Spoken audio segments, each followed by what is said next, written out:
I stumbled upon the Airbnb listing while searching for a last-minute weekend getaway. The photos of the cottage nestled among the trees, surrounded by the beauty of nature, were enchanting. It seemed like the perfect escape from the hustle and bustle of everyday life. Little did I know that my weekend getaway would become a haunting experience that would forever change me. As I arrived at the cottage, a sense of serenity washed over me. The host, a middle-aged woman with warm eyes and a kind smile, welcomed me with open arms. "I hope you enjoy your stay. If you need anything, don't hesitate to reach out."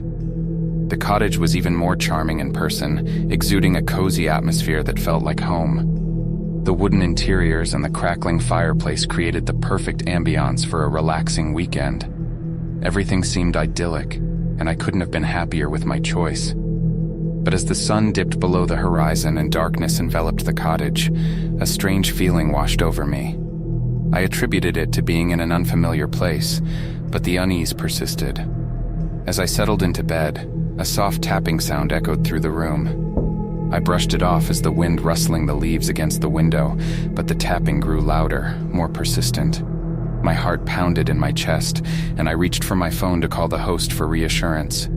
Before I could dial, the tapping ceased, leaving me in silence once more. "It's just your imagination," I whispered to myself, trying to quell the growing sense of fear. But as the night wore on, the tapping returned, now accompanied by faint whispers. My breath caught in my throat, and I strained my ears to decipher the words. The whispers grew clearer, and a chill ran down my spine as I realized what they were saying. "Leave. Get out. Leave." I tried to convince myself that it was just the wind or the creaking of the old cottage, but the voice was unmistakable. Panic surged within me, and I jumped out of bed ready to flee. But then, the whispers stopped, replaced by an overwhelming silence that seemed to envelop the cottage. The darkness outside seemed to press against the windows, and the air felt heavy with an unseen presence. Afraid of what I might find, I ventured outside, hoping to get some fresh air. But the darkness was suffocating, and the trees swayed ominously, casting eerie shadows on the ground.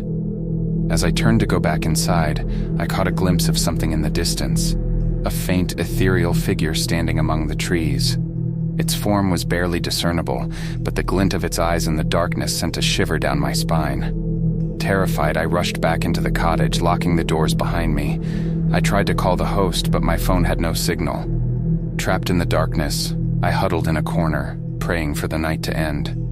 When morning finally came, I wasted no time packing my bags and leaving the cottage behind.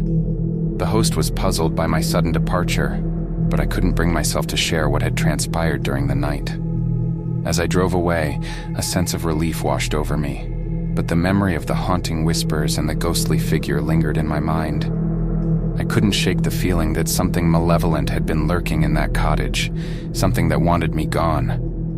Back at home, I tried to forget about the terrifying experience, chalking it up to my overactive imagination. But the nightmares that plagued my sleep and the unsettling feeling that I was being watched persisted.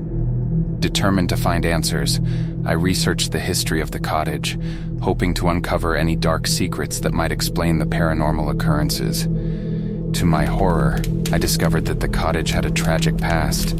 A family had lived there decades ago, and one fateful night a fire had engulfed the cottage, claiming the lives of all who lived there. The chilling realization sent chills down my spine. Had the whispers and the ghostly figure been the souls of the deceased family, unable to rest in peace? Haunted by the experience, I couldn't bear the thought of others staying in that cursed cottage. I reached out to the host, sharing my unsettling encounter and imploring her to investigate the property's history. To my surprise, she responded with understanding, revealing that she had received similar complaints from previous guests. She assured me that she would look into the history of the cottage and take the necessary measures to ensure no one else would have to endure the horrors that I had faced. In the end, I couldn't escape the feeling that the cottage held a malevolent presence, one that sought to drive away those who dared to stay.